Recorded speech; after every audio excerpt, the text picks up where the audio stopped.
The longer you stay unemployed, the bigger the impact on your mind. Can it cause lifelong damage? Let's find out. There are about 6 million Americans that are currently unemployed. At least that's what the Bureau of Labor Statistics tell us. But in reality, that number is a lot higher because the Bureau of Labor Statistics, they only count when someone has actively been looking for employment over the last 4 weeks. If you haven't been looking for employment in the last month, then it doesn't count you, whether you have a job or not.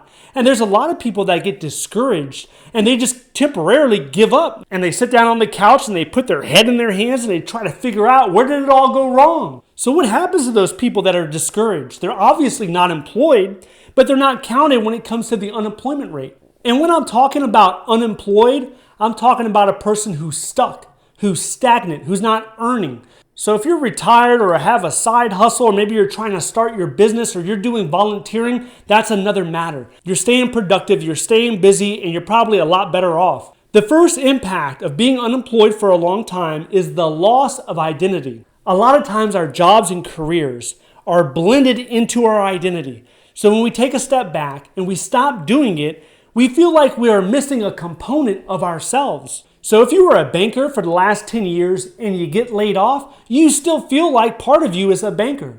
This is especially true in the military, where people spend years in a different kind of culture. And then at a certain point, they exit and they're in the civilian world and everything seems so foreign, right? In the military, we have customs and courtesies. We have a rank structure that helps put things into perspective when we're addressing one another. Out here in the wild, in the civilian world, there isn't any of that. What we do becomes who we are. And when we try to make that separation and we lose our jobs, whether that's because of something you did, maybe you quit your job, or there was layoffs, or there was a pandemic, for instance, then we don't have the control. But the times that we are in control, maybe we're quitting that work environment because it's toxic or too stressful. But before you leave a job, you really should ensure that you have another one lined up. And sometimes people think they have another one lined up because they talk to their friend Bob down the street and he says, "I got you, man. Don't worry about it." But in reality, you do not have a job lined up. The next impact is towards your mental health. When we're employed, we're trading our value for money. But when someone doesn't want our value anymore, we question, do we have any value left? We start thinking about the future. How does the future look? It looks pretty uncertain and bleak because how are we going to pay the bills, the food? Maybe a family is depending on you. Maybe another person's depending on you. You're supposed to take care of a family member, a friend, and you don't have the means. You don't know when you will have the means. So all of that causes stress, anger. It causes you to want to withdraw, and it even causes hatred. And what happens when our stress levels stay high for too long? It impacts you physically.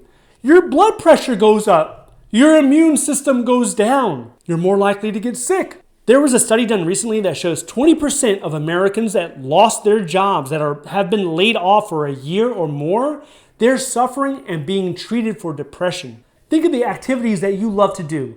Whether that's hiking, camping, watching football, playing video games. Can you imagine waking up one day and having no interest in doing any of that, right? You have no interest to play a game, no interest to watch the game.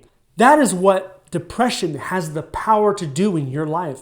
Then there are studies that show people in their 50s and 60s, when they are laid off, they have a 20% higher mortality rate.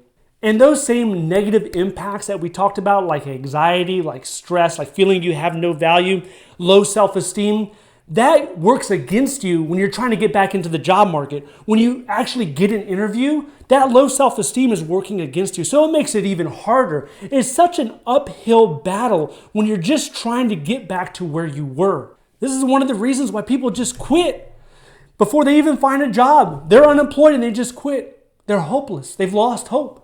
Now, the answer is to get back into the workforce, right? And if you're having problems with the interviews and the referrals and trying to get selected and all of that, you need to stay productive. Keep a schedule. Do the exercise. Go out there. Be productive, right? Help a friend move. Hold a door open. You have to demonstrate to yourself that you can still exhibit value, that you're still a valuable individual, that you can provide for others. Stay busy. Stay focused on improving yourselves and the others around you, and that will keep you in the right mindset. Now, sure, there's minimum wage jobs out there, such as fast food and retail. And there's also staffing agencies and sales jobs. But I believe there's a better option for a lot of people, something that'll give you a little bit more satisfaction, and I think that is government jobs. If you find yourself interested in a government job, well, that's what this channel is all about here.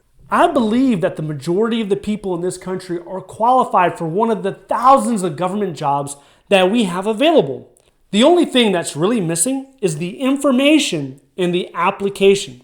Now, if you're looking for a new opportunity that's about to open up in the public sector that is offering tens of thousands of new jobs, then I want you to watch this video next. If you would like to see more videos like this, please click like and subscribe. Thank you for watching, and I'll see you in the next one.